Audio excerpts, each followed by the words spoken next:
इमरान खान फौज के खिलाफ इनकलाब बर्पा करना चाहते थे। जनरल बाजवा ने किस मामले में हाथ खड़े कर दिए थे? परवेज खटक के चश्म कुशा इंकशाफात।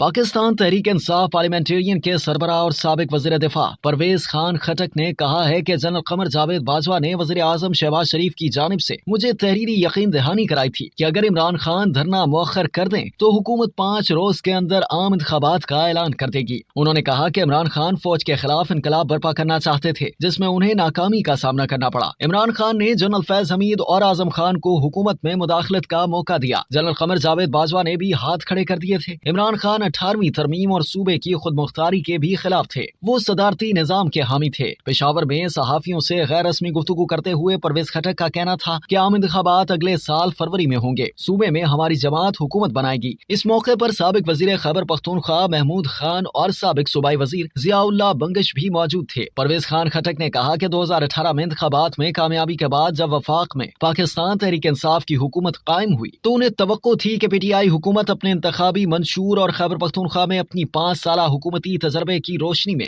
इकदामात करेगी। लेकिन इमरान खान की सारी कारकर्दगी महज बयानात और ऐलानात तक महदूद थी, जबकि अमली तौर पर कोई काम नहीं किया गया। उन्होंने कहा कि इमरान खान अपने सियासी साथियों से ज्यादा ब्यूरोक्रेसी पर इन्हिसार करते थे और असल में उनके प्रिंसिपल सेक्रेटरी आजम खान ही हुकूमत चलाते थे, जबकि जनरल फैज हमीद हुकूमती फैसले करते थे।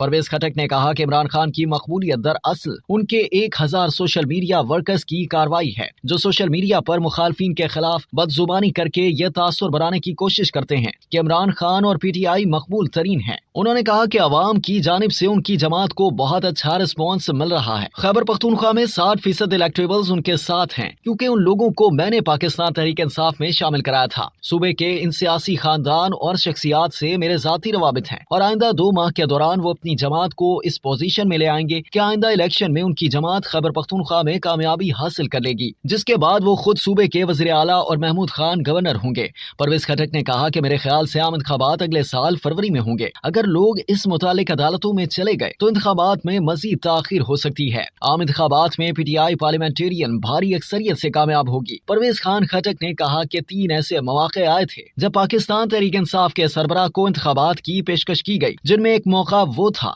जब उस वक्त के army chief general Qamar Javed Bajwa ने वज़ीर आज़म शहबाज शरीफ की जानिब से मुझे ये तहरीरी यकीन दहानी कराने की पेशकश की कि अगर इमरान खान अपना एहतजाज मौखर कर दें तो हुकूमत 5 रोज के अंदर इंतखाबात का शेड्यूल देगी। लेकिन इमरान खान ने ये तीनों पेशकशें ठुकरा कर इंतखाबात के इनेकाद के मौके ज़ाया कर दिए। उन्होंने कहा कि इमरान खान का असल एजेंडा मुल्क में फौज के खिलाफ इनकलाब बर्पा करना था, जिसमें उन्हें नाकामी का सामना करना पड़ा। परवेज खटक ने कहा कि आने वाला वक्त इमरान खान के लिए मजीद मुश्किलात लेकर आएगा, क्योंकि उनके खिलाफ 4 बड़े केसेस हैं, जिनमें तोशा खाना, 290 मिलियन फोन्स, साइफर और 9 मई के वाकयात के केस शामिल हैं। परवेज खटक ने कहा कि उन्हें सरदस्त सूबे के गवर्नर हाजी गुलाम अली पर कोई एतराज नहीं, क्योंकि मौजूदा गैर सियासी निगरान काबीना की तश्कील के बाद उनका इंतजामिया में कोई किरदार नहीं रहा। अब तक के लिए इतना ही। मजीद जानने के लिए सब्सक्राइब कीजिए डेली जंग यूट्यूब चैनल और लाइक कीजिए डेली जंग फेसबुक पेज।